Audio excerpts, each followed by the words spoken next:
It finally happened. You just gotta pretend copyright laws aren't a thing and that right now the theme from The Lion King is playing. You know the one. Come on, you know the Lion King song. Get into it. Feel it with me. Let's go. I got the hat. It is a long time overdue. Receive the Seismic Commander helmet for you purists.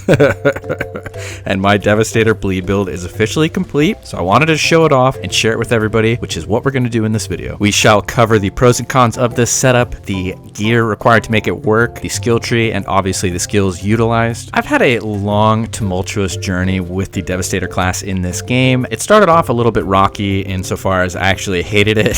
It was not fun to play the Devastator whatsoever. I thought the class was trash, especially compared to playing the Technomancer, whose brain dead damage output just makes this game way too easy. But the Devastator has grown on me. This has actually become one of my favorite classes in this game. The power, the damage output, the survivability are pretty much second to none. It's really fun to play the Devastator. I will say, if you want to make a Devastator, you better be ready to grind out this game doing challenge tier 15 expeditions for thousands of hours. It is going to take you a very, very, very long time to get this build completely set up the way I have it, because these pieces of gear are impossibly rare. So rare, in fact, I did an entire video comparing whether the Seismic Commander hat is more rare than Bigfoot. I try to ask for subscriptions in the beginning of the videos, but not here. Go watch that other video. There's a link below. It's hilarious. I love my commentary, and you should check it out and hopefully enjoy it. What's up with the Devastator? What is fun? What is special? What is cool about this character that's different from the other ones? Well, I've played all the characters besides the Trickster, and the Devastator is absolutely the most forgiving, let's say forgiving class. With the golem skill, you have on-demand tankiness, and with the bottom tree build we will be utilizing, the Devastator excels at close range damage output. This is pretty similar to the playstyle of the Trickster, with the main difference being the ridiculous sustain and survivability of the Dev. It is really, really hard to kill this character. When you have golem, you're pretty much invincible. Let's take a look at the skill tree to see where I get even more sustain. Because we are rocking a Seismic Commander set bleed based build, we will be specced out into the bottom tree here. I wanted to point out that 99% of this is just cookie cutter meta, but there is one point that you get to play with. The point that you can mess around with actually does give you some flexibility. It is going to be the option to replace the node, which grants you bonus armor upon skill activation. Some of the options you could replace this would be increasing your bleed duration and or increasing your damage output against enemies below 20% health. I personally find that the increased armor from that class node is very helpful, especially because you are always in close range and you don't really have a lot of max health. The setup is pretty straightforward. We are going to be utilizing Earthquake times 3. That's right, 3 charges. Good luck finding the gear that gives you that third charge. Golem for incredible tankiness, and also we are going to be using Gravity Leap. You can get a lot of damage output by swapping Gravity Leap for Impale. The problem with running Impale instead of Gravity Leap is that you lose a lot of mobility. Impale can be fun. Unfortunately, when you get the Seismic Commander hat once every 5,000 runs, you have to immediately delete the mod on there that benefits Impale, so I'll probably never get another Seismic Commander hat, and I'll never get that Impale skill back. Weaponry on the Devastator is the easiest thing in the world. All you have to do is find a Death Shield and an Anemoy and make sure that you can run triple Moaning Winds, because what says Devastator more than having a triple hard-on with your weapons that you just simply reload to blow your load 3 times on enemies every 8 seconds. For our gear, there isn't a whole lot of wiggle room with this setup. Most of these mods are pretty much set in stone. I would mess with the Power Assimilation mod. That would be the slot where you could try to experiment with different mods. I tried a ton of things in that slot to see what works the best. Claws is a good option, the melee inflicts vulnerable mod. Another great option is going to be plus 15% damage against targets that are afflicted with bleed. Another one is going to be Double Yumpe, aka double jump. Double Yumpe is one of my favorite mods in the game. You get 2 jumps and you also get to say Double Yumpe. Power Assimilation is really helpful because as soon as there are 2 elites, you are going to have more bonus anomaly power than if you were to just flat outright stack on a second piece of Unstoppable Force. Unstoppable Force, I think it's broken, but I don't know. I can't really tell. It definitely works when you stack it. You can put on numerous stacks of that mod and it'll keep going higher. But I found that as long as there are 2 elites on the battlefield, 22k plus AP power is still more helpful. All of the other stuff is basically non-negotiable. Good luck finding the Seismic Commander hat. Good luck finding the Seismic Commander chest. Good luck finding the Seismic Commander pants. It is ridiculous. This character requires an insane amount of time sunk into it to find the necessary gear. But once you get it, it's so great. Until I complete the Trickster, I don't know for sure, but I'm going to say it right now. I'm pretty sure the Devastator is the best character in the game. That requires an unholy amount of time grinding to find the pieces of gear that you need. I got so burnt out on playing this game